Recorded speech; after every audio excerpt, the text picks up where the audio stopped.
मंगल भवन अमंगल हारी। मंगल भवन अमंगल हारी। मंगल भवन अमंगल हारी। मंगल भवन अमंगल हारी। द्रवहु सुदशरथ द्रवहु सुदशरथ अजिर बिहारी। मंगल भवन अमंगल हारी। मंगल भवन अमंगल हारी। सिमटी सिमटी जल भरहि तलावा। सिमटी सिमटी जल भरहि तलावा। जिमि सद्गुण सज्जन पहियावा। जिमि सद्गुण सजहि पद आवा। राम सिया राम सिया राम सिया राम सिया राम सिया राम। राम सिया राम सिया राम सिया राम। राम सिया राम सिया राम सिया राम। राम सिया राम सिया राम सिया राम सिया राम सिया राम। राम सिया राम सिया राम सिया राम। राम सिया राम सिया राम सिया राम। बोलिए सियावर रामचंद्र भगवान की जय। पवन सुत श्री हनुमान जी महाराज की जय। सभी साधु संतों की जय। संक्षिप्त योग वासिष्ठ स्थिति प्रकरण। मन और इंद्रियों की प्रबलता तथा उनको जीतने से लाभ। अत्यंत अज्ञानी और ज्ञानी के लिए उपदेश की व्यर्थता तथा जगत और ब्रह्म के स्वरूप का प्रतिपादन। आज सुनेंगे मन और इंद्रियों की कितनी शक्ति है, उनकी प्रबलता, उनको जीतने से क्या लाभ होता है। जो अत्यंत ज्ञानी है, जिसको ज्ञानपूर्ण ज्ञान हो गया है, उसको, और जो बिल्कुल मूढ़ है उसको ज्ञान का उपदेश नहीं करना चाहिए। इन दोनों को ज्ञान का उपदेश करने से व्यर्थ हो जाता है, क्योंकि ज्ञानी तो ज्ञान में स्थित हो, तो पूरे ज्ञान स्वरूप भी परमात्म स्वरूप ब्रह्म स्वरूप है, तो उसको आवश्यकता नहीं है। और जो अत्यंत मूढ़ है, अज्ञानी है, उसको करने से वो हंसी उड़ाता है या उसको उसका फ़ायदा नहीं, वो समझता नहीं, ऐसे बस पता नहीं क्या बातें कर रहे हैं। तो इन दोनों को नहीं होती आवश्यकता। तथा जगत और ब्रह्म के स्वरूप का प्रतिपादन, संसार क्या है और परमात्मा दोनों के स्वरूप का प्रतिपादन।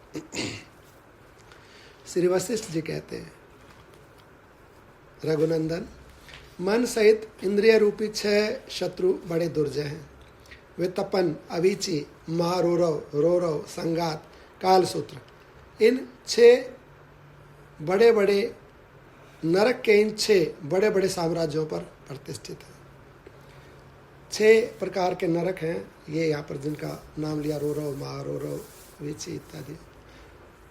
और मन 5 ज्ञानेंद्रिय और एक मन, 6 हो गए। तो ये 6 के द्वारा 5 महा नरक जो हैं, इनके जो अधिपति हैं वे हैं इन, जैसे मन एक इंद्रिय, एक इंद्रिय पे एक नरक का अधिपति बैठा हुआ है, ऐसा मान लो। आँख के द्वारा, आँख के ऊपर एक बैठा हुआ है कि वो दृश्य के द्वारा दृश्य दिखा के वो नरक में ले जाएगा। कान में, नाक में, वाणी में, त्वचा में, ऐसे ये 5 मन है, 5 इंद्रियां हैं और एक मन। ये 6 शत्रु हैं। तो ये 6 के 6 शत्रु भी बताए गए हैं, और ये अगर इनको वश में कर लिया जाए तो 6 के 6 मित्र भी हो जाते हैं। परंतु जब तक इनको वश में नहीं किया जाए तो ये रहते तो अपने साथ हैं, परंतु हैं अपने विरोधी या अपने शत्रु एक प्रकार से। और एक एक इंद्री एक एक नरक को प्राप्त करा देगी, क्योंकि वो उनके साम्राज्य के अंदर उसको देने वाले उस दुख को देने में ये एक एक इंद्री कारण है। उसमें तपन, अवीची, महारोरव, रोरव, संघात और कालसूत्र, इन 6 नरकों में पहुंचा देंगे। इनके बड़े बड़े साम्राज्यों पर मानो ये एक एक इंद्री प्रतिष्ठित है। किस पे बैठ के आते हैं, क्या इनका वाहन है? तो ये बताया गया कि एक तो इनका जो वाहन है वो पाप रूपी हाथी है। पाप रूपी हाथी पे बैठ के ये आएंगे, और तृष्णा रूपी हथियार है इनके पास। एक इंद्री जैसे तृष्णा रूपी बाण, अपने शत्रु को जीतने के लिए अस्त्र शस्त्र का प्रयोग करना होता ना, तो एक एक इंद्री बाण चलाएगी, और वो बाण प्रत्यक्ष रूप से तो दिखते नहीं है, अप्रकट रूप से है। तो क्या उन बाणों का स्वरूप बताएगा? तृष्णा रूपी बाण है इनके पास। एक जैसे बढ़िया दिखाया गया कि चित्र है, रूप है, या कोई भी स्थान है, व्यक्ति है, ऐसा करके उस पर वो तृष्णा रूपी बाण चला दिया, और नेत्र उसके अंदर इंद्रिय, नेत्र इंद्रिय उसमें फंस जाएगी। ऐसे ही जैसे वाणी है वो प्रलाप, ऐसे संसार की बातें, तो बोलने में भी रस आने लगता है ना लोगों को, व्यर्थ में ही बस ऐसे बोलते रहते हैं बोलते। तो वहाँ भी एक प्रकार का बाण वहाँ पर चला दिया। और ये वाक इंद्रिय, इसके द्वारा अब वो व्यर्थ में बोलता रहता है, संसार की बातें करता रहता है, निंदा चुगली करता रहता है। ऐसे ही 5 इंद्रियों में, और फिर मन, छठा तृष्णा, यानी कि इच्छाएं बाहर दिखा दी जाएंगी। वो बाण मार दिए, उन बाणों से ये बिंध जाते हैं, और बिंध के फिर वो पाप रूपी हाथी पर बैठ के इनको वश में कर लेता है, यानी कि जीव को अपने वश में कर लेता है ये 6 मिलके। और इनको फिर ये जो 6 नरक पहले बताए गए, इन नरकों के अंदर ये डाल देते हैं। जैसे शत्रु प्रयास करता है कि भाई जो मेरा प्रतिद्वंदी है उसको मैं वश में कर लूँ, और वश में करके फिर उसको अपने कैद खाने में डालूँ, या उसको यातना दूँ, वो मेरे वशीभूत होकर रहे। तो ऐसे ये लगते हमारे मित्र हैं ये इंद्रियाँ, जब तक इनको वश में नहीं किया है। लेकिन है ये शत्रु, तृष्णा दिखा के या पाप रूपी हाथी में बैठ के हमारे ऊपर आक्रमण करते हैं, और जीव को बंदी बना लेते हैं। हमको बंदी बना लेंगे और कैद खाने में डालेंगे। कहाँ पर? ये जो रोरव, महारोरव आदि नरक है ना, ये इनके स्थान है, ये इनके कैद खाने हैं। उसमें जीव, यानी कि हमको बारी बारी से जिस जिस इंद्रिय का हमने दुरुपयोग किया है उसके अनुसार ये हमें उस नरक में, उस कैद खाने में डाल देंगे, और वहाँ पर महान यातनाएं जीव को भोगनी पड़ती है। मुनि कहते हैं ये इतने कृतघ्न है कि सबसे पहले अपने आश्रयभूत शरीर का ही नाश करते हैं। उसको सबसे पहले, एक तो अगर मान लो कोई किसी को आश्रय दे, स्थान दे, तो उसका कृतज्ञ होना चाहिए।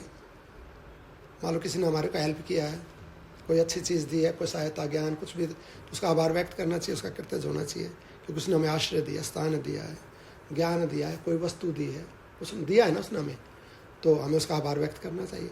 लेकिन ये इंद्रियां जो छल इंद्रियां हैं, जो वश में नहीं की हुई हैं, ये ऐसी कृतघ्न है कि जिन्होंने इसको आश्रय दिया ना, उसके ऊपर परिवार करते हैं। तो ये रहती कहाँ पर? शरीर के आश्रय से, ये रहती है जीव के आश्रय से। यदि इसमें जीव नहीं हो, जीव निकल जाएगा शरीर में से, तो शरीर टूट जाएगा, और शरीर नहीं रहेगा तो इन इंद्रियों की कहाँ कीमत है? कैसे रह सकती है? आँख कैसे रह सकती है? नाक कान कैसे रह सकते हैं? त्वचा कैसे रह सकती है? तो इनको रखने में, जैसे भागवत जी के अंदर कथा आती है कि पहले एक बार सब इंद्रियों में, सब 5 भौतिक तत्वों में ये होड़ लगी कि मेरे आश्रय से शरीर टिका हुआ है, मेरे आश्रय से ब्रह्मांड टिका हुआ है। तो आँख कहने लगी मैं नहीं हूँ तो इसकी क्या कीमत है, कान कहता मैं नहीं हूँ तो क्या कीमत है। ऐसे अलग अलग इंद्रिय। तो बोलो ठीक है, एक एक निकल कर देख लो। बाहर निकल कर देखा तो बिना आँख के भी काम चलता है, बिना कान के भी काम चल जाता है। ऐसे सब अलग अलग चीज़ों से काम चलने लगा। लेकिन जब चित्त, जिसको मन कहा गया है, या जो जीव का स्वरूप है, वो बोला बेकार प्रलाप कर रहे हो, तुम्हारा मतलब पंच महाभूत कहने लगे, वायु कहने लगा मेरे आश्रय से टिका हुआ है, अग्नि कहने लगे मेरे आश्रय से, तो जीव कहने लगा रुको एक बार मैं दिखाता हूँ। तो जैसे जीव निकला तो पंचभूत भी बिखरने लगे। इस देह में 5 भूत है ना, अलग अलग होने लगे। प्राण भी टूट गया, आँख नाक इंद्रियाँ ये सब एकदम आँखों की पुतलियाँ पलट गई, कान ने सुनना बंद कर दिया, सब अस्त व्यस्त हो गए। बोला रुको रुको रुको, क्षमा क्षमा, अभी आप ही स्वामी हो। तो जीव ही स्वामी है, प्राण रूप से जीव ही रहता है इसके अंदर। प्राण अलग अलग, जीव प्राण की छाया है, मतलब प्राण जीव की छाया है। जब तक जीव देह में है तब तक प्राण चलता है। तो छाया और शरीर जैसे रहते हैं ना साथ में, एक साथ ही दोनों। तो छाया कहेंगे छाया अलग है, अलग कहाँ, शरीर का ही तो रूप है, शरीर ना हो तो छाया कहाँ से होगी। तो छाया और शरीर जैसे एक होते हैं, ऐसे ही जीव और प्राण एक होता है। तो जीव, पहले जीव निकलता है इस देह से, फिर 5 प्राण निकल जाते हैं, और उसके बाद फिर इंद्रियाँ ये सब निकल जाते हैं देह से, ऐसे। तो मुख्य स्वामी जो है, मालिक हो तो जीव है, राजा तो जीव है। तो उस जीव के, उस राजा के सहारे से तो इंद्रियाँ टिकी हुई है सारी, उन्होंने तो आश्रय दे रखा जीव ने, लेकिन ये उस जीव को ही बांध लेती। कितने कृतज्ञ हैं जिन्होंने आश्रय दिया, जो इनका पालन पोषण है, जिसकी शक्ति से आँख देखती है, जिसकी शक्ति से वाणी बोलती है, जिसकी शक्ति से कान सुनता है, जिसकी शक्ति से सब कुछ हो रहा है, वो ना होते कुछ नहीं कर सकते। तो जिसकी शक्ति से ये सब कुछ हो रहा है, ये कार्य करने में समर्थ हैं, जो इनका स्वामी है, जिन्होंने इसको आधार प्रदान किया, उसको बांध लेती है। ये कितने कृतज्ञ हैं। तो उस शरीर का ही सबसे पहले नुकसान करने लगती है। वो इंद्रियों के वश में होके, यदि आँख से का बहुत ज़्यादा प्रयोग किया जाए तो दृष्टि खराब हो जाती है, आँख में शक्ति कम हो जाती है। बहुत ज़्यादा सुना जाए तो कान में सुनने की शक्ति कम हो जाती है, ज़्यादा बोले जाए तो वाणी की शक्ति कम हो जाती है। तो इंद्रियों को बहुत ज़्यादा, इंद्रिया अगर संयम ना रहे, इंद्रियों को बोलता बोलता जाता है तो बहुत एनर्जी वीक हो जाती है आदमी की। ऐसे बस आँख फाड़ फाड़ के देखता ही रहता है, सोता ही नहीं है, तो भी शरीर की शक्ति कम हो जाती है। तो शरीर को क्षीण करती है। हाँ, इनको संयम में रखा जाए, कितना देखना है, कितना बोलना है, कितना चलना खाना पीना है, तब तो ठीक रहता है। अन्यथा ये शरीर को नष्ट कर देती हैं और जीव को बांध लेती हैं। उल्टा शरीर को भी नुकसान करती हैं, जीव को भी नुकसान करती हैं, वही इनके आश्रयभूत हैं। तो यहाँ पर मुनि कहते हैं कि ये इतने कृतगण हैं, ये 6 के 6, कि सबसे पहले अपने आश्रयभूत शरीर का ही नाश कर देते हैं, उन्हीं को बिगाड़ते हैं। ये उनका जो महान कोषागार है वो कुकर्म रूपी धन से भरा हुआ है। इनका जो भंडार है, जहाँ पर इनका धन है, तो धन क्या, कुकर्म है। कुकर्म यानी कि पाप है। इनका पाप रूपी धन से इनका धन हमेशा भरा रहता है, इन 6 इंद्रियों का। अपने इन इंद्रिय रूपी शत्रुओं पर विजय पाना अत्यंत कठिन है, सहज भी नहीं है। बड़ी मुश्किल से इनके ऊपर विजय होती है, इनको ये अपने वश में बड़ी मुश्किल से आते हैं। तो अब इसको इस ऐसी शक्ति बता दी इनकी कि मालिक को मार डालती है, उसी को जेल में डाल देती है, पाप कुंड में, नरकों में उसकी शक्ति को क्षीण कर देते हैं, और इनको वश में करना मुश्किल भी बड़ा है। तो फिर कैसे, क्या इनको वश में नहीं होंगी? तो कहाँ वश में हो जाएंगी? तो फिर किससे वश में होंगी? इनके पास तो बड़े बड़े बाण बताए, तृष्णा रूपी और ये, और हाथियों पे पाप रूपी आती हैं तो कुचल करेंगे। तो किससे ये वश में होंगे? वो कौन सी शक्ति है, वो कौन सा हथियार है? तो बता कि 5 के पास तो 5 हथियार हैं अलग अलग, लेकिन 5 को वश में करने के लिए एक ही हथियार है, एक ही शक्ति है। एक ही शक्ति से 5 कंट्रोल में आ जाएंगे। एक ही बाण चलाओ और एक बाण से 5 कंट्रोल में, 6 के 6 कंट्रोल में हो जाते हैं। तो वो कौन सा बाण है, या वो कौन सी शक्ति है, या कौन सा उपाय है जिससे ये बंध जाएंगे, हमारे वश में हो जाएंगे? तो बताया कि वो विवेक रूपी जाल है। विवेक रूपी सूत से जाल बनाया जाए। जैसे किसी को पकड़ना है, किसी बड़े हाथी को, शक्तिशाली जीव को या व्यक्ति को, तो बड़ा जाल उसके ऊपर अगर डाल दिया जाए तो उसके अंदर वाला झपड़ जाएगा, छटपटाता रहेगा, कर कुछ नहीं सकता, और धीरे धीरे फिर उसकी शक्ति नष्ट हो जाती है, वश में हो जाता है। तो विवेक रूपी सूत से जाल बनाया जाए, ज्ञान रूपी सूत, और उस जाल से, उस जाल को एक बार फेंक दो इनके ऊपर, सबके ऊपर। तो वो विवेक ऐसा बाण है, ऐसा अस्त्र है, ऐसा जाल है कि वो अकेला विवेक सबको वश में कर लेगा। विवेक आँख को भी कंट्रोल कर लेगा, नाक को भी कर लेगा, कान को, रसना को, सबको कंट्रोल कर लेगा। एक ज्ञान है, तो ज्ञान रूपी जाल है जिससे ये वश में हो जाएंगी। विवेक रूपी सूत के जाल से इन इंद्रिय रूपी दुष्ट शत्रुओं को बांध लिया है, उसके अंगों का ये विनाश नहीं कर सकते। उसके जो अंग हैं, शम, दम, तप, जो उसमें संतोष, दया, उनको तो नष्ट करती है। संतोष को खत्म कर देती है, दया को नष्ट कर देती है। शम, दम, मन या जो निग्रह है, ऐसे हमें जो परोपकार करना चाहिए, भगवान की भक्ति करनी चाहिए, जो शक्तियाँ हैं, तो इन शक्तियों को ये नष्ट करती है। लेकिन जिसने इस पे ज्ञान रूपी जाल में जिसने को बांध लिया ना, उसके ये शम, दम, तप को, दान पुण्य को, भजन, जो भी अच्छा अच्छा कार्य करता है, उसको फिर ये नष्ट नहीं कर सकते। फिर वो कर सकता है। इनको तो बांध के कैद कर लिया, फिर अपना परमार्थिक कार्य अच्छे से करो तो ये काबू में आ जाती हैं। जिसने इन इंद्रिय रूपी वृत्तों को काबू में कर लिया है तथा मन रूपी शत्रु को पूर्णतः बंदी बना लिया है, उस पुरुष की विशुद्ध बुद्धि उसी तरह बढ़ती है जैसे वसंत ऋतु में आम की मंजरी। पहले तो क्या था कि मन यानी कि जीव इनके वश में था, जीव इनके वश में था तो इनकी शक्ति बढ़ रही थी। अब जीव ने ज्ञान के द्वारा इनको बांध लिया तो अब जीव में शक्ति बढ़ रही है। तो कौन सी शक्ति बढ़ रही है? ज्ञान रूपी शक्ति, विवेक रूपी शक्ति। उसकी बुद्धि बढ़ रही है। कैसे बढ़ती है? जैसे वसंत ऋतु आने पे आम में वो बहुत सारे पहले फूल आते हैं ना, मंजरी आती है, फिर उसमें फल लगते हैं। तो जितनी ज़्यादा मंजरी आती है उतना फल लगता है। फलों से अगर बढ़िया ऋतु है, अब बढ़िया पेड़ पानी वानी दिया हुआ है, सब कुछ, कोई आवाज़ तेज़ नहीं चल रही है, तो अनुकूलता यदि प्राप्त हो रही है तो आम मतलब आम के फलों का जो आम का वृक्ष आम के फलों से लद जाएगा। कितना सुंदर, कितनी शोभा है, कितनी उसकी सार्थकता हो जाएगी, कितना आम, कितना फल उससे प्रकट हो रहा है। परंतु उसमें कोई जाड़ा लग रहा है या उसको वृक्ष को बांध रखा है या उसमें कोई रोग लग गया है या कोई खराबी है तो उसमें तो आम लगता नहीं। तो उस वृक्ष का वृद्धि के बजाय क्षय होने लगता है। लेकिन अब वृक्ष ठीक हो गया, यानी कि इस मन रूपी या जीव रूपी वृक्ष ने, जिसने उनको आश्रय रखा था, वो अपने शक्ति में आ गया, उसने इनको बांध लिया।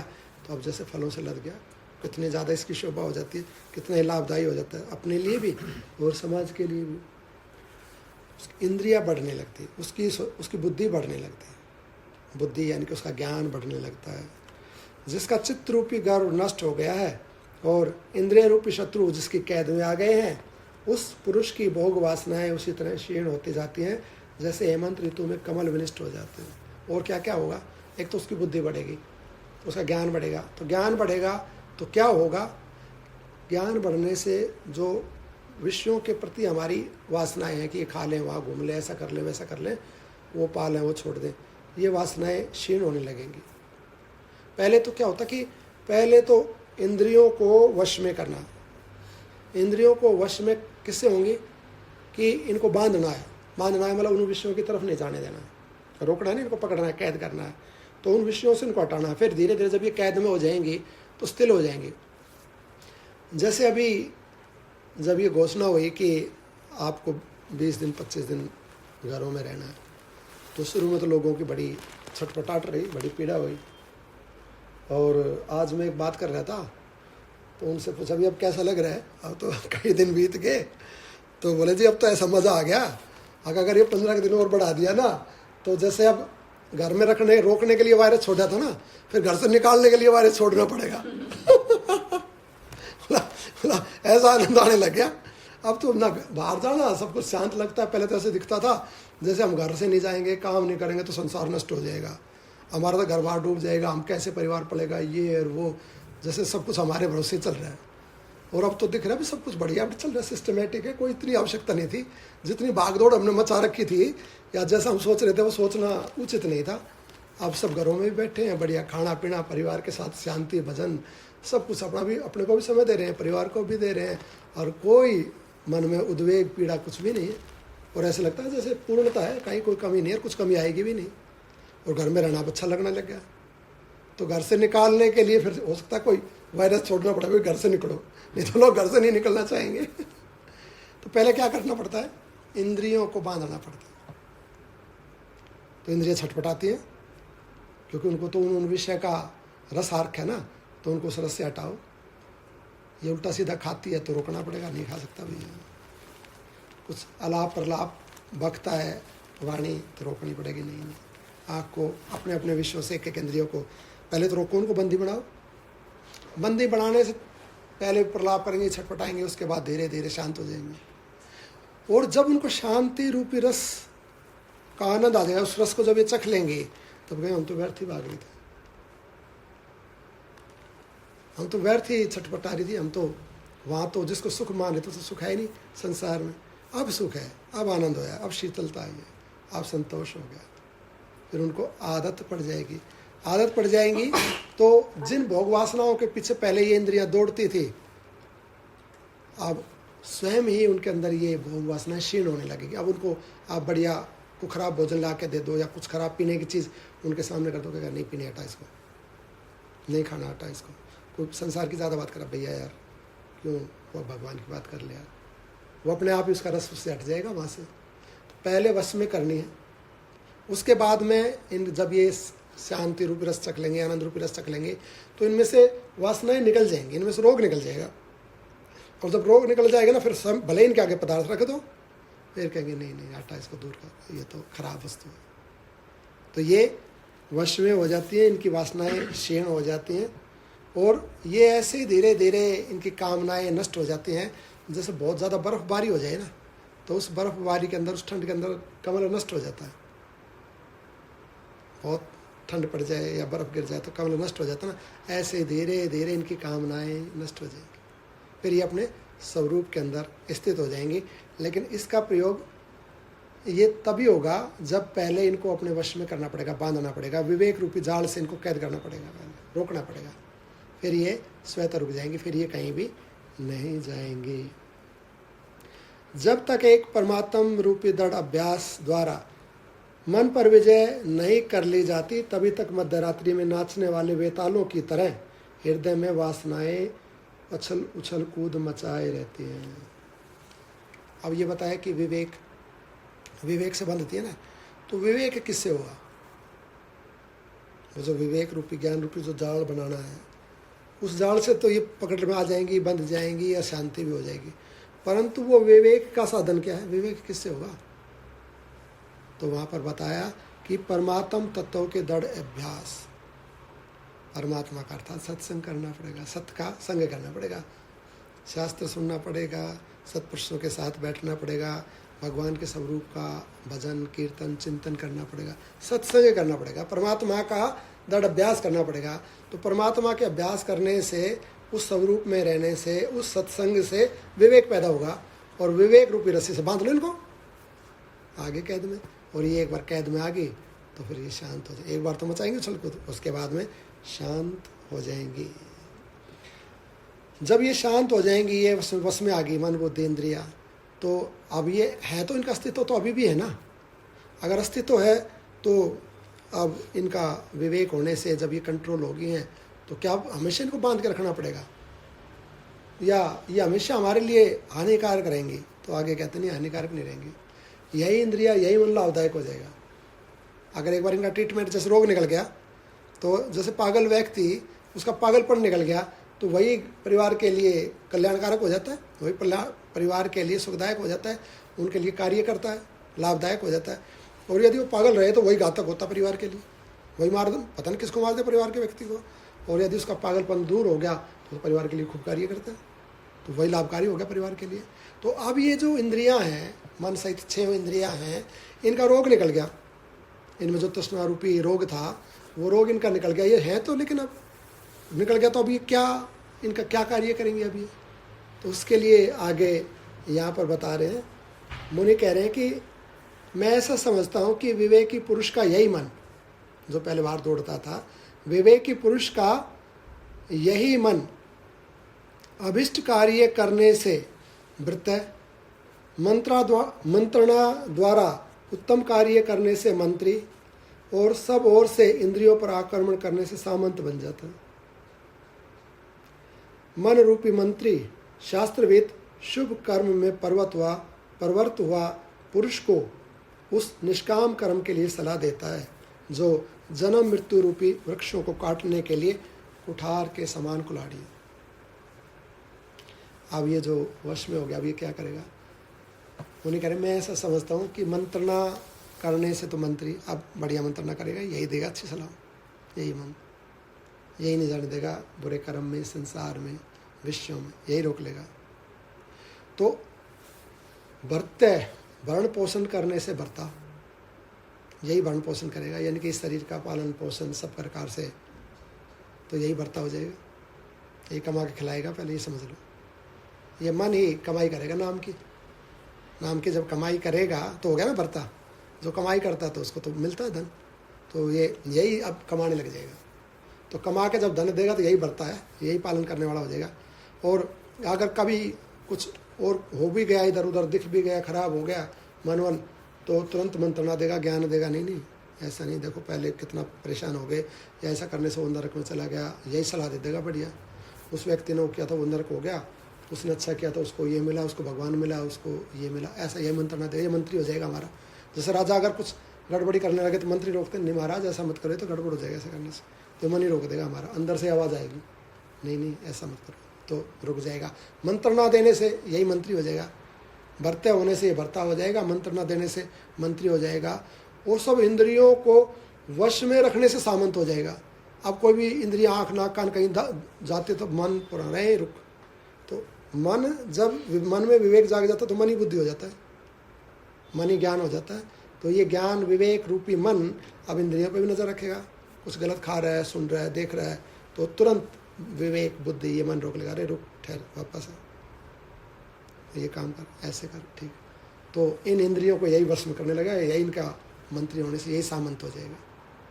वही मन है, बस उसको ट्रेंड किया है, एजुकेट किया है, एजुकेट करने से वही ठीक हो जाएगा, और वही हमारे लिए बहुत अच्छा हो जाएगा। और क्या हो जाएगा, और ये भी है कि जो विवेकी पुरुष है उसको फिर ये जो मतलब व्यक्ति कर्म में प्रवृत्त होता है, तो खाली उसको कर्म में प्रवृत्त नहीं होने देगा, अपितु ये उसको ज्ञान दे देगा कि शुभ कर्म कर, इस रीति से कर्म कर कि कर्म करते करते फल ना बने। यही मन, यही ज्ञान उसको ऐसी सलाह देगा कि ऐसे शास्त्रविद कर्म कर कि उन कर्मों के करने से फल ना बने, अर्थात फल की अनिच्छा रख के, फल की इच्छा न रख के अनासक्त भाव से कर्म करो ना, तो अपना कल्याण हो जाएगा, आपका भी मेरा भी कल्याण हो जाएगा।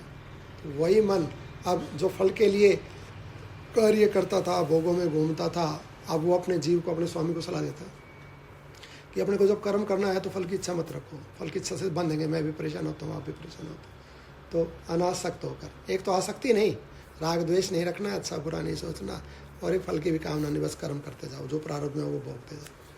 वो मन ही, वो विवेक ही ऐसा सलाह देने लग जाएगा, ऐसा हो जाएगा अगर इसको ट्रेंड कर दिया तो। और निरितशय आनंद की प्राप्ति में हेतु हो जाएगा, परमात्मा की प्राप्ति में, उस आनंद को प्राप्त करने में वही हेतु हो जाएगा, कारण हो जाएगा। किंतु जिसे जगत की सत्यता का पूर्ण निश्चय है वह अत्यंत मूढ़ है। उस अत्यंत मूढ़ पुरुष के प्रति यदि जगत की असत्यता का प्रतिपादन किया जाए तो यह उपदेश वहाँ शोभा नहीं पाता, उसके मन को अच्छा नहीं लगता। दो प्रकार के व्यक्ति यहाँ पर बताए गए। एक तो ये बताया गया कि जो साधक था, जिसने शुरू में इसका मन वश में नहीं था लेकिन करना चाहता था, तो करना चाहा, उसने सत्संग किया, प्रयास किया, संतों के आशीर्वाद से, भगवान की कृपा से, अध्ययन से, ज्ञान से उसने उपाय पता लगे, उसने अपने मन को, इंद्रियों को अपने वश में कर लिया, आनंदमय हो गया, तो ये साधक हुआ। ये तो साधक की बात बताई यहाँ पर। एक दूसरे व्यक्ति के बारे में बताइए कि एक ऐसा व्यक्ति है, जो ऐसे व्यक्ति हैं जिनको संसार ही प्रिय लगता है, उनको संसार ही सत्य लगता है, उनको भगवान की बात, भगवान की कथा, ज्ञान अच्छा ही नहीं लगता उनके लिए, क्योंकि उन्होंने संसार को सत्य मान लिया है कि संसार ही सच है, यही सब कुछ है।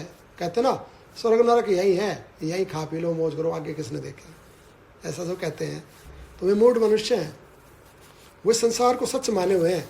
किंतु जिसे जगत की सत्यता का पूर्ण निश्चय है कि यही सत्य है भाई, इसका आगे कुछ नहीं है, ऐसा जो मूढ़ है, जो अत्यंत मूढ़ नहीं लिखा है, ऐसा जो अत्यंत मूढ़ है, उस अत्यंत मूढ़ पुरुष के प्रति जगत की असत्यता का प्रतिपादन किया जाए। ऐसा कहा जाए ना, भाई ये जगत सत्य नहीं है, ये तो 2 दिन की कहानी है, ये पहले नहीं था, बाद में भी नहीं रहेगा, अब भी वह चलायमान है, अभी भी चेंज हो रहा है क्षण क्षण।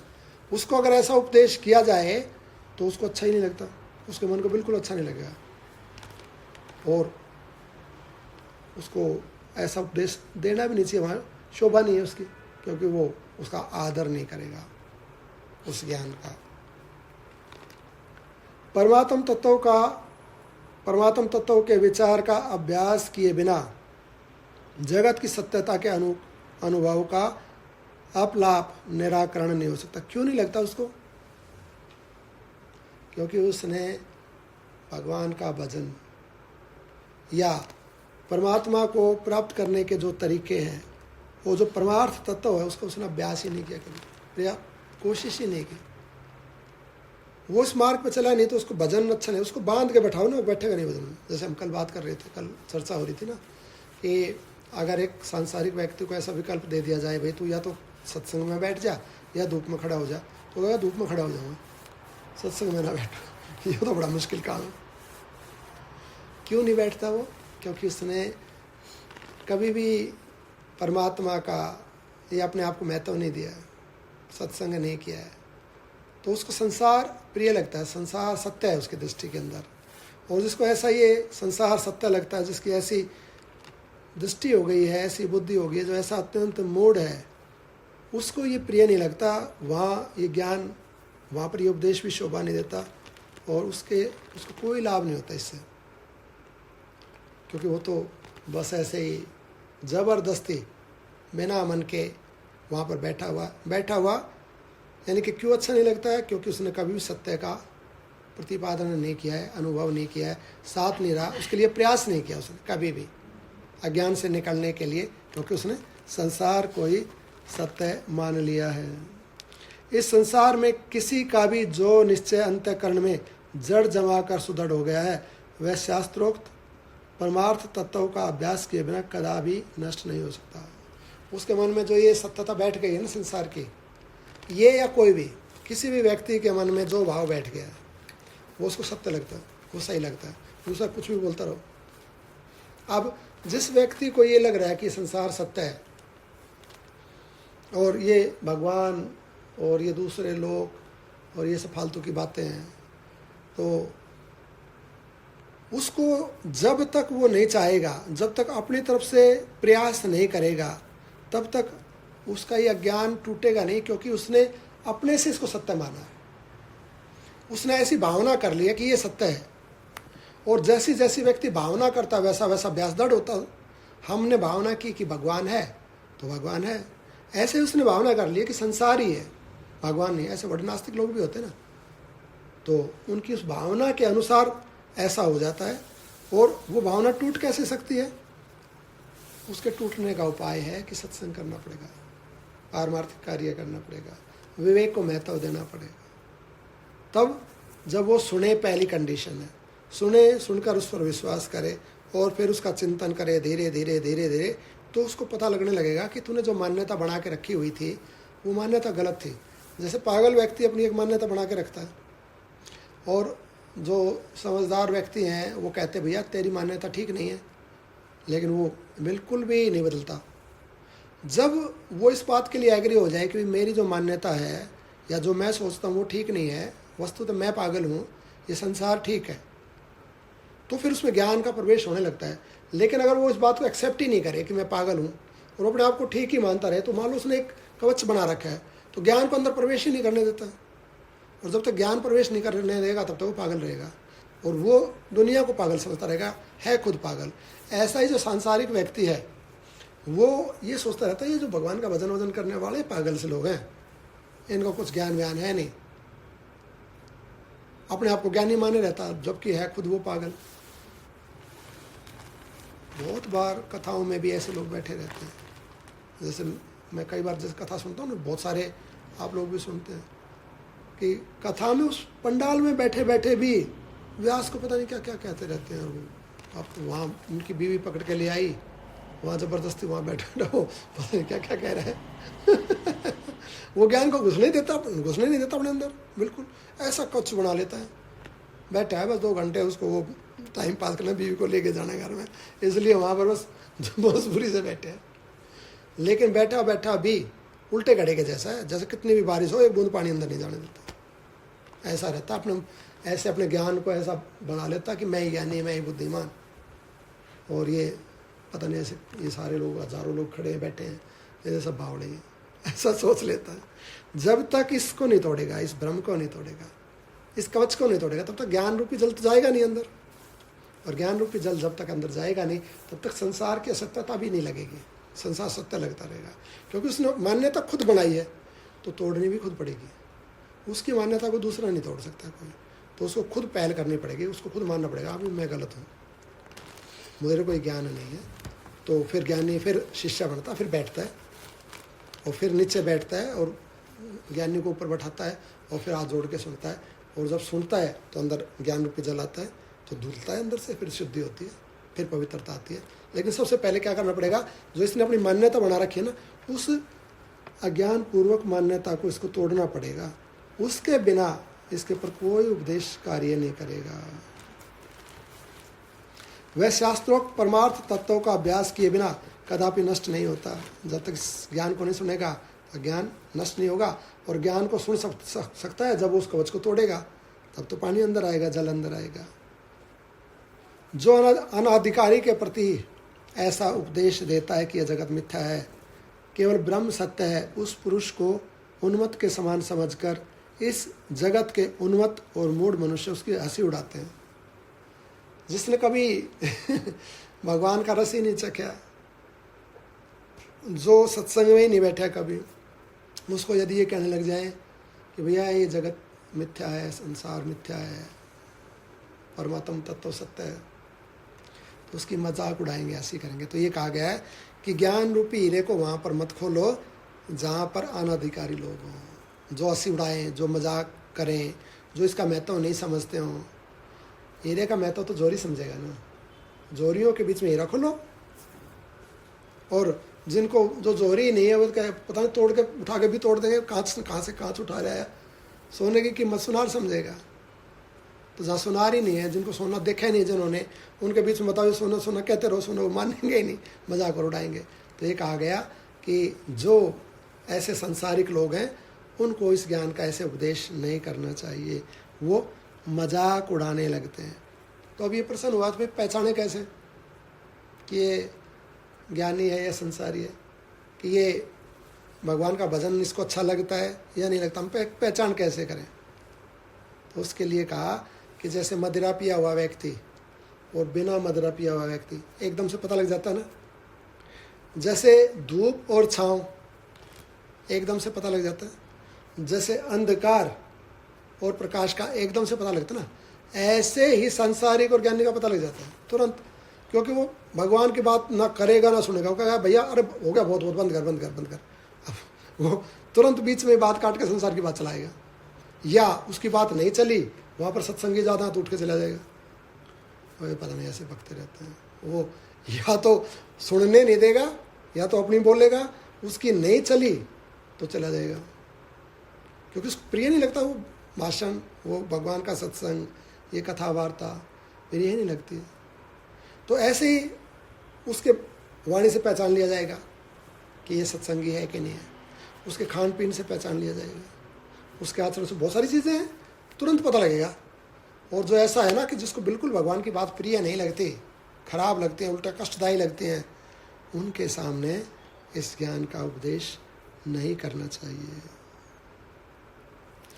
बोध के विषय में ज्ञानी और अज्ञानी की कभी एकता नहीं हो सकती। अज्ञानी को कितने यत्न से क्यों न समझाया जाए, उसे बाहर भीतर जो संसार की सत्यता का अनुभव हो रहा है, उसका वह सत्य अधिष्ठान रूप ब्रह्म में उसी प्रकार बाध नहीं कर सकता जैसे शव अपने पैरों से नहीं चल सकता।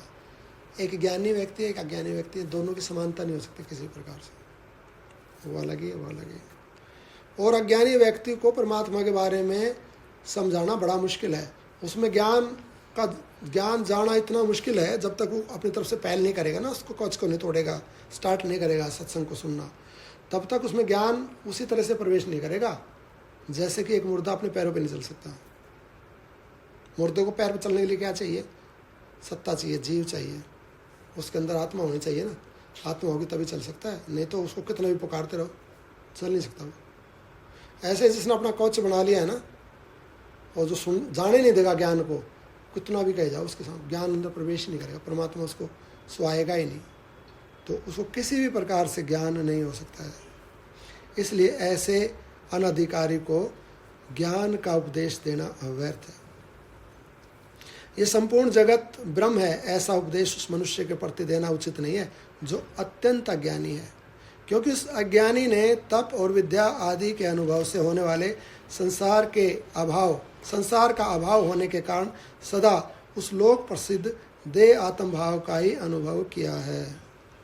यह संपूर्ण जगत ब्रह्म है, ऐसा उपदेश उस मनुष्य के प्रति देना उचित नहीं है जो अत्यंत अज्ञानी है। अत्यंत अज्ञानी कैसे पता लगे ये अत्यंत अज्ञानी है? तो उसके लिए बताया गया कि जिसने तप और विद्या आदि के अनुभव से होने वाले संसार का अभाव होने के कारण सदा उस लोक प्रसिद्ध देह आत्म भाव का ही अनुभव किया है। दो चीज़ बताई, तप और विद्या और तप। उस व्यक्ति ने किसके ऊपर काम नहीं करेगा? जो अत्यंत अज्ञानी है। और अत्यंत अज्ञानी की पहचान क्या है? दो चीज़ें हैं उसके अंदर मुख्य। पहले उसमें ज्ञान नहीं है, अविद्या। पहली बात अविद्या, अर्थात उसको सत्य असत्य का मालूम नहीं है, परमात्मा पुरुष का उसको ज्ञान नहीं है, पुरुष और प्रकृति का उसको ज्ञान नहीं है। तो ज्ञान क्यों नहीं है? क्योंकि सत्संग में बैठे ही नहीं, कभी उसने प्रयास किया ही नहीं ऐसे ज्ञान को जानने के लिए। तो वो जिसको विद्यमान के जी रहा है, संसार की कला को, संसार के गुणों को, या सांसारिक व्यवहार को, ये तो अज्ञान है, ये तो अविद्या है, इसको तो माया कहा गया है। और विद्या उसको मिली नहीं, क्योंकि विद्या शास्त्र से मिलती है, विद्या संतों से मिलती है। अब वो ना संत के पास बैठे ना शास्त्र के पास बैठे, तो विद्या उसको आई नहीं कभी भी। अच्छा, विद्या आ गई है उसके अंदर, संत का शास्त्र का सेवन किया है तो उसमें विद्या आ गई है। कैसे पता लगेगा विद्या आ गई उसके अंदर? तो उसके जीवन में तप आ जाएगा, तो विद्या से तप आएगा। जैसे हमें ज्ञान हुआ कि अब नवरात्र है और नवरात्र के अंदर अन्न नहीं खाना है, ये राजसी भोजन नहीं करना है। नवरात्र यानी कि अब ऋतु परिवर्तन हो रहा है, अब सर्दी जा रही है तो गर्मी आ रही है, और जहाँ संधि काल होता है ना, संधि काल में भोजन नहीं करना चाहिए, भजन करना चाहिए। सवेरे शाम का भी संधि काल होता है तो उसमें भी भजन की वेला होती है। तो ये अभी संधि है, सर्दी का और गर्मी का संधि काल है। तो नवरात्र में अब भोजन कम करो, जो भोजन करना वो सात्विक करो, और भगवान का भजन करो, माता की आराधना करो। तो माता की आराधना करने से तो संधि काल का, क्योंकि जो संध्या शब्द है वो संधि काल से होता है, संधि में संध्या करनी चाहिए। जब सवेरे रात्रि बीत रही हो और सवेरे सूर्य उदय हो रहा है तो संधि काल है, संध्या करनी चाहिए। जब दोपहर जारी हो, सायंकाल प्रारंभ हो जाए तो दोपहर में संध्या करनी चाहिए। और जब ये दिन समाप्त हो रहा हो, रात्रि आ रही हो, तो संधि काल, उसमें संध्या 3 समय, संधि का काल है 3 समय, संध्या करनी चाहिए। सवेरे उठ के भजन पूजन करो, दोपहर में भी थोड़ा बहुत भगवान को याद करो, शाम को भगवान को। 3 संधि हैं तो तीनों संधियों में 3 संध्या होनी चाहिए। ऐसे अब संधि काल है, सर्दी और गर्मी का संधि काल है, तो संधि काल में संध्या करनी चाहिए। तो एक तो संध्या करेंगे हम, भगवान माता दुर्गा की स्तुति गाएंगे, उनका भजन करेंगे। तो एक तो संध्या करने से, भजन करने से मन पवित्र हो जाएगा, आत्मा की शुद्धि होगी। और दूसरा, इस समय में जब हम ये, क्योंकि अब पुराना जो हम गरिष्ठ अन्न खाते हैं, सर्दी के अंदर बहुत ज़्यादा घी इत्यादि और बहुत हार्ड और हैवी फूड लेते हैं ना, तो जो गरिष्ठ अन्न है वो ज़्यादा शक्ति प्रदान करता है, और सर्दी में ज़्यादा एनर्जी की आवश्यकता होती है, शरीर को एनर्जी फूड से मिलती है, तो ज़्यादा गरिष्ठ खाते हैं। अब इतनी एनर्जी की ज़रूरत नहीं है गर्मी के, अब तो कम एनर्जी से काम चल जाएगा, तो कम एनर्जी के लिए लाइट फूड खाओ। तो फूड परिवर्तन होना है ना अब, तो फूड को चेंज करने के लिए संधि काल है। तो पहले ही अब हमने क्या करते हैं, ऐसा भोजन करना प्रारंभ कर दिया जो गरिष्ठ नहीं है, जो वैसा नहीं है, बहुत ज़्यादा मीठा या उसका तीखा, वो छोड़ के सात्विक भोजन प्रारंभ किया, तो शोधन हो गया शरीर का, शुद्धि होगी। अब आगे लाइट भोजन करेंगे और नई ऋतु आ जाएगी, नया भोजन आ जाएगा, तो उसके लिए शरीर तैयार होगा। साधना करने से मन की शुद्धि होगी और इस अन्न को छोड़ने से शरीर की शुद्धि होगी, तो दोनों हो गए ना, दोनों ठीक। ऐसे जो इस बात को जानता है तो तप करता है। पहले तो ज्ञान हो इस बात का कि हाँ भाई इसलिए हम नवरात्रि करते हैं, इससे हमारा मन भी शुद्ध हो जाएगा, शरीर भी शुद्ध हो जाएगा। ज्ञान हुआ ना, तो ज्ञान हुआ तो तप हुआ ना। तप क्या हुआ? अभी व्रत करना प्रारंभ कर दिया, तप है ना ये। तो ज्ञान, उस व्यक्ति को ज्ञानी मानो जिसका ज्ञान तप में परिणत हो गया है, खूब धन आ गया है, बहुत बढ़िया, भगवान की कृपा से हमारे पास आवश्यकता से बहुत अधिक है, और अगर कोई ऐसा गरीब या कोई ज़रूरतमंद है जिनकी हम सहायता कर सकते हैं, जिनको हम दान कर सकते हैं, या जिनको हम जिस प्रकार की, तो तप है, छोड़ना तप है ना, अन्न को छोड़ना तप है, धन को छोड़ना तप है, हम अपनी निद्रा को छोड़ना तप है, अपने सुखों को छोड़ना तप है, ये तप है ना सारे के सारे। वाणी से ज़्यादा बोलना नहीं है, मौन रहना तप है, तो वचन को छोड़ना तप है, तो ज़्यादा सुनना नहीं है, तो शब्द को छोड़ना तप है, संसार में मन को दौड़ाना नहीं है, तो संसार को छोड़ना तप, ये सब तप है। तो ये तप करेगा कब? वाणी से मौन होगा कब? जब ज्ञान होगा। कान से कम संसार को कब सुनेगा? जब ज्ञान होगा। तो पहले विद्या आएगी, विद्या से तप आएगा। और विद्या कहाँ से आएगी? विद्या सत्संग से आएगी, शास्त्र से आएगी। शास्त्र में बैठा नहीं, सत्संग सुना नहीं, तो विद्या आएगी नहीं। वो तो अविद्या को विद्या मान लेगा, वो तो संसार को सत्य मान लेगा। तो संसार को वो व्यक्ति असत्य मानेगा जिसने सत्संग किया है, और आत्मा को वो सत्य मानेगा जिसने सत्संग किया, क्योंकि उसमें ज्ञान आ गया है, उसमें विद्या आ गई। और जिसमें विद्या आएगी उसके जीवन में तप आने लगेगा अपने आप ही। जैसे पहले बताया ना कि मन जो हमारा शत्रु था वही हमारा मित्र हो जाएगा। किससे हो गया? उसको विद्या आ गई उसके पास, वो समझ गया भैया इसमें फ़ायदा नहीं है, सुख नहीं है, तो संयम रहने में ठीक है, इससे मेरा भी कल्याण हो जाएगा, परमात्मा की प्राप्ति हो जाएगी। और असली आनंद तो ये है, अब तक तो हम तो दुख को आनंद माने हुए थे, अब वो आनंद का रस चखा उसने, तो संयम कराया, तप किया, विद्या से वश में हो ना वो मन, वो इंद्रियाँ, और विद्या से मन में ये सब इंद्रियाँ वश में हुई, तप आने लगा, तो कितनी शांति आ गई शरीर के अंदर, जीवन के अंदर, सार्थक हो गया जन्म। तो अपने लिए भी शुभ हो गया वो व्यक्ति, और संसार के लिए भी शुभ हो गया। वो अपना भी कल्याण कर देगा और दूसरों का भी कल्याण कर देगा। परंतु जिसमें विद्या ही नहीं है, जिसमें ज्ञान ही नहीं है, जो अज्ञानी है, वो तो अपना विनाश कर लेगा और दूसरों का भी विनिष्ट कार्य, तो संसार के लिए भी उपयोगी नहीं है वो व्यक्ति। तो सबसे पहले उसमें विद्या आएगी, और विद्या से तप आएगा, और ये होगा जब ऐसा उपदेश सुनेगा। तो ज्ञानी व्यक्ति के लिए तो ये, जिसने अपना खोल दिया कपाट, उसमें तो ज्ञान प्रवेश करेगा। परंतु जो अज्ञानी व्यक्ति है उसके ऊपर ये उपदेश काम नहीं करेगा, क्योंकि उसने कपाट अपने बंद किए हुए हैं, ज्ञान को अंदर आने ही नहीं देता है। उसके लिए ऐसा उपदेश देना उचित नहीं है जो अत्यंत अज्ञानी है, क्योंकि उस अज्ञानी ने तप और विद्या के अनुभव से होने वाले संस्कार के अभाव के कारण उस लोक प्रसिद्ध देह आत्म भाव का अनुभव किया है। अब ये दो चीज़ें आई, विद्या आई, विद्या से तप किया, तो तप करने से भी संस्कार बनेगा। एक हमारा संस्कार है संसार में प्रवृत्त होने का, ये मीठी नमकीन चीज़ें खाने का, ये सब विषय भोगों का, एक तो ये संस्कार है, उसके कारण व्यक्ति दौड़ता है 12 रुपये पैसा, ये कि ये कर लूँ, वो पालूँ, ऐसा वैसा, भगवान को भूल गया है। किसके कारण इतना दौड़ रहा है? संस्कार के कारण। अब इसमें जो ज्ञान आया और जो इसने तप किया, तो उस ज्ञान और उस तप के बल पे अब इसका संस्कार बदल गया, और उसका जो संस्कार बदल गया, तो अब ये भगवान के लिए भजन करता है, अब आत्म कल्याण के लिए, अब संसार के कल्याण के लिए कार्य करता है, उसका संस्कार बदल गया। लेकिन जिसने सत्संग नहीं सुना है, जिस व्यक्ति ने, उसके जीवन में तप नहीं है, उसके जीवन में विद्या नहीं है, और उस व्यक्ति का संस्कार सांसारिक संस्कार है। तो सांसारिक संस्कार का क्या नाम है? तो उसका नाम है देह आत्म अनुभव, कि वो अपने देह को ही आत्मा माने हुए। अरे ये बहुत बढ़िया है, अपना मजे ले रहे, उसमें देह आत्म, उसने अपने देह में ही आत्म का आनंद ले रहा वो है। वो जैसे शुक्र कुकर नहीं अपने शरीर में प्रसन्न रहते हैं, ऐसा ही हो अपने बस शरीर में मस्त हो रहा है। बहुत बढ़िया खा रहे पी रहे, खाना पीना, ओढ़ना पहनना, घूमना फिरना, मजा हो रहा है। छोटा काम वजन वजन भगवान का किसने देखा?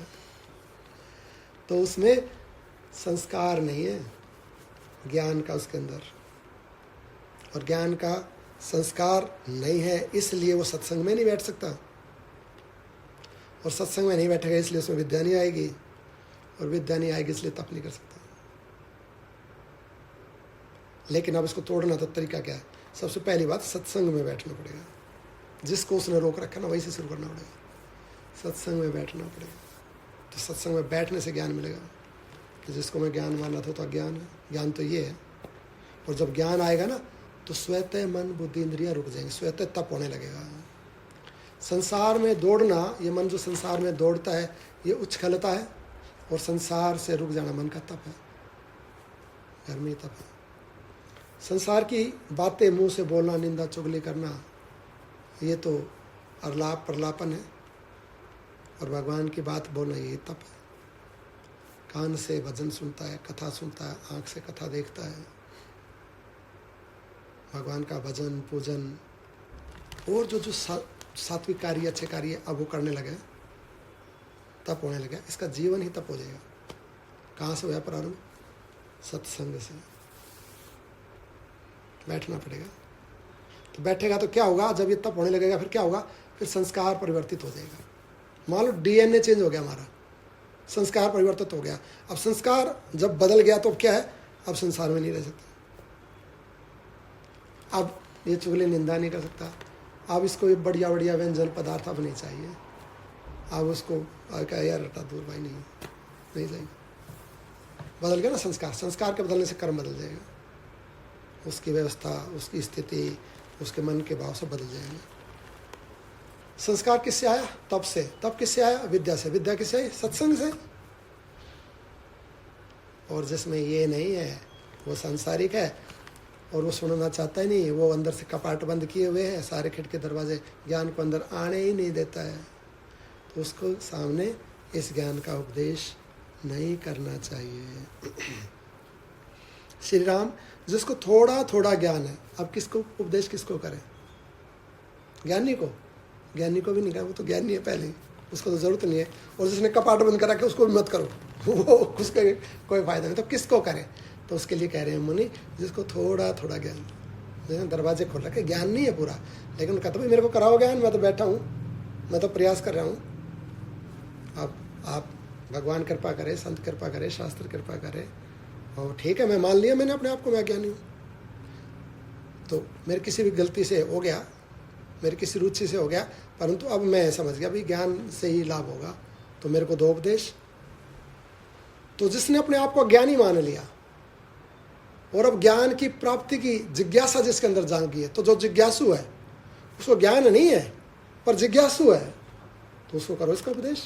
उसके लिए यहाँ पर बताया गया श्री राम जिसको थोड़ा थोड़ा ज्ञान है उस पुरुष के प्रति ही यह उपदेश वाणी सुशोभित सफल होती है, क्योंकि तो श्रद्धा से सुनता है, तो ये वाणी उसके लिए सफल हो जाएगी। जो पुरुष पूर्ण ज्ञानी है उसको तो मैं हूँ इस प्रकार का अहंकार रूप विचार करने के लिए कुछ भी नहीं है। ज्ञानी के लिए तो संसार है ही नहीं, तो उसको तो उपदेश की जरूरत नहीं है। और अज्ञानी को पहले बता दिया, अज्ञानी का तो सारा बताया कि उसको भी नहीं करना है। थोड़ा थोड़ा जिसको ज्ञान है उसके लिए इस ज्ञान को उपदेश करो, वहाँ पर ये ज्ञान सफल हो जाएगा। जो शुद्ध बुद्धि से युक्त ज्ञानी पुरुष निरंतर यह अनुभव करता है कि यह सब कुछ शांत ब्रह्म ही है, उसके इस अनुभव में बोध कैसे हो सकता है? उसके इस अनुभव का बोध कैसे हो सकता है? जो पूर्ण ब्रह्म को ही मानता है, सब जगह उसी को देख रहा है, वो तो पहले ही ज्ञानी है। वो तो ऐसे है कि जैसे सागर समुद्र, उसमें तो बारिश गिरी तो कोई फर्क नहीं, नहीं गिरी तो कोई फर्क नहीं, वो तो अलग है, उसको बिल्कुल भी यहाँ पर आवश्यकता नहीं है। सियावर रामचंद्र भगवान की जय, पवन श्री हनुमान जी महाराज की जय। मूढ़ पुरुष मिथ्या अहंकारमय है और सुंदर बुद्धि से युक्त ज्ञानी एकमात्र सत्य आत्म स्वरूप है। इन दोनों के स्वभाव के अनंतर निराकरण नहीं हो सकता। दोनों उस पर ज्ञान बैठेगा नहीं, उसको जरूरत नहीं है। जो सर्वत्र शांत व्याप्त शुद्ध चेतन आकाशवत निराकार निर्मल तथा उत्पत्ति विनाश से रहित है, वह ज्ञान स्वरूप पर ब्रह्म ही परमार्थ सत्य है। परमात्मा का स्वरूप बताया गया कि परमात्मा ज्ञान स्वरूप है, निर्मल है, चेतन है, शांत है, शुद्ध है, आकाशवत निराकार है, निर्मल है, उत्पत्ति विनाश से रहित है। ये परमात्मा का सत्य स्वरूप है। जिसके नेत्र तिमिर रोग से पीड़ित हैं, उसकी स्वाभाविक दृष्टियाँ आकाश में केशों के वर्तालुकार गोलों की तरह प्रतीत होते। आँख में ही दोष हो गया, दिखता नहीं है, तो उसको क्या होता है, जब बहुत ज़्यादा ऐसे छल्ले छल्ले से दिखते हैं, लेकिन उसकी आँख में दोष है, वो है नहीं। ऐसे ही अज्ञानी मनुष्य को ही संसार दिखता है, लेकिन ये है नहीं, जैसे उसकी स्थिति नहीं होती है। ये उस परमात्मा में ही बस भाषित हो रहा है, दिख रहा है। कैसे दिख रहा है? जैसे स्फटिक मणि के अंदर रूप दिखता है, जैसे दर्पण के अंदर रूप दिखता है और होता नहीं है, ऐसे ही उस परमात्मा के अंदर ये संसार दिखता है लेकिन उसमें है नहीं, और वो परमात्मा इससे परे है लेकिन इसके रूप में भी वही है। उस परमात्मा से अतिरिक्त दूसरी सत्ता नहीं है, एकमात्र वो परमात्मा ही सब कुछ है। ये दो दृष्टियाँ, चिदाकाश परमात्मा में कहीं नहीं है कि संसार परमात्मा में संसार या संसार में परमात्मा नहीं है, या फिर दूसरे शब्दों में इसी को कहेंगे कि परमात्मा में ही संसार है और संसार में भी परमात्मा ही है, ऐसा भी कह देंगे। और कहेंगे कि भी परमात्मा में संसार है, तो कहेंगे नहीं है। कैसे? क्योंकि अगर परमात्मा में संसार होता तो संसार सदा रहता, ये नष्ट क्यों हो जाता है? तो इस न्याय से नहीं है। और इस संसार में परमात्मा है कि इसमें भी नहीं है? क्यों नहीं है? क्योंकि यदि इसमें परमात्मा होता तो परमात्मा नष्ट नहीं होता, फिर ये नष्ट कैसे हो जाता है? फिर अब ये कह देंगे क्या इसमें परमात्मा है? कहेंगे हाँ है। कैसे? कि ये सब परमात्मा ही है, तो है, परमात्मा के बिना कोई सत्ता हो ही नहीं सकती, तो ये परमात्मा ही है। और फिर ये कह देंगे क्या परमात्मा में संसार है? कि हाँ, परमात्मा से बाहर कुछ भी नहीं है, इसलिए संसार परमात्मा में। तो दोनों ही बातें हैं। तो ये ऐसा ही है जैसा दर्पण में रूप है, हाँ है, या कहते नहीं है? कहते भाई नहीं है। कैसे नहीं है? बोले रूप वाला तो ये बाहर खड़ा है, वो अंदर जो दिख रहा है रूप वो तो अलग, वो थोड़ी है, असली तो यहाँ है, वहाँ कहाँ है? फिर कहेंगे कि क्या यही है, वहाँ नहीं है? वहाँ भी तो दिख रहा है वो। तो दोनों ही बातें हैं। वस्तुतः एक परमात्मा ही है, परमात्मा के अतिरिक्त दूसरी कोई सत्ता नहीं है। उस चेतन आत्मा का स्वरूप ही उस रूप में भाषित होता है, ऐसा समझना चाहिए। एकमात्र परमात्मा ही है, परमात्मा तो इससे अतिरिक्त दूसरी सत्ता नहीं है। सियावर रामचंद्र भगवान की जय, पवन सुत श्री हनुमान जी महाराज की जय, सभी साधु संतों की जय।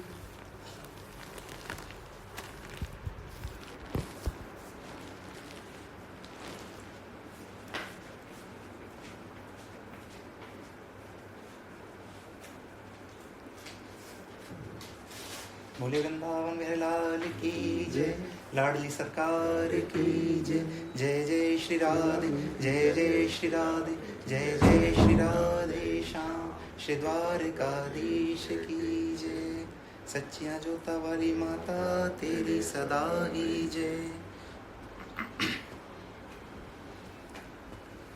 माता रानी है भगता दे नाल, चिंता किस गल दी। माता रानी है भगता दे नाल, चिंता किस गल दी। शेरा वाली है भगता दे नाल, चिंता किस गल दी। शेरा वाली है भगता दे नाल, चिंता किस गल दी। दसो दाती नू हो दसो दाती नू, दसो दाती नू दिल वाला हाल, चिंता किस गल दी। दसो दाती नू दिल वाला हाल, चिंता किस गल दी। माता रानी है भगता दे नाल, चिंता किस गल दी। माता रानी है भगता दे नाल, चिंता किस गल दी। मंगो एक दवे सो दाती, सो मंगो लख देवे, सो मंगो लख देवे। बिन मंगिए अपने बच्चियां नू, बच्चियां दा हक देवे, बच्चियां दा हक देवे। करे भगतां दी हो करे भगतां दी, करे भगतां दी पूरी संभाल, चिंता किस गल दी। करे भगतां दी पूरी संभाल, चिंता किस गल दी। माता रानी है भगता दे नाल, चिंता किस गल दी। माता रानी है भगता दे नाल, चिंता किस गल दी माता रानी के बच्चਿਆਂ ਨੂੰ ਲੋੜ ਕਦੇ ਨਾ ਪੈਂਦੀ ਲੋੜ ਕਦੇ ਨਾ ਪੈਂਦੀ ਔਰ ਕਿਸੇ ਤੋਂ ਮੰਗਣ ਦੀ ਵੇ ਲੋੜ ਕਦੇ ਨਾ ਪੈਂਦੀ ਔਰ ਕਦੇ ਨਾ ਪੈਂਦੀ करे भगतां नू हो करे भगतां नू करे भगतां नू मालो माल चिंता किस गल दी करे भगतां नू मालो माल चिंता किस गल दी माता रानी भगता दे नाल चिंता किस गल दी माता रानी भगता दे नाल चिंता किस गल दी जय माता दी बोली जाओ मेहर करेगी मैया मेहर करेगी मैया पवन रूप हो आवेगी ना देर करेगी मैया देर करेगी मैया हो जाने हाँ हो जाने हाँ हो जाने ना पूरे सवाल चिंता किस गल दी पूरे हो जाने सारे सवाल चिंता किस गल दी माता रानी भगतां दे नाल चिंता किस गल दी माता रानी भगतां दे नाल चिंता किस गल दी दसो दाती नू दसो दाती नू दसो दाती नू दिल वाला हाल चिंता किस गल दी दसो दाती नू दिल वाला हाल चिंता किस गल दी हाँ चिंता किस गल दी चिंता किस गल दी जय जय राधे राधे श्याम जय श्री वृंदावन धाम जय जय राधे राधे श्याम जय जय श्री वृंदावन धाम जय जय राधे राधे श्याम जय जय श्री वृंदावन धाम जय जय राधे राधे श्याम जय जय श्री वृंदावन धाम जय जय राधे राधे श्याम जय जय श्री वृंदावन धाम जय जय राधे राधे श्याम जय जय श्री वृंदावन धाम जय जय राधे राधे श्याम जय जय श्री वृंदावन धाम जय जय राधे राधे श्याम जय जय श्री वृंदावन धाम जय जय राधे राधे श्याम जय जय श्री वृंदावन धाम जय जय राधे राधे श्याम जय जय श्री वृंदावन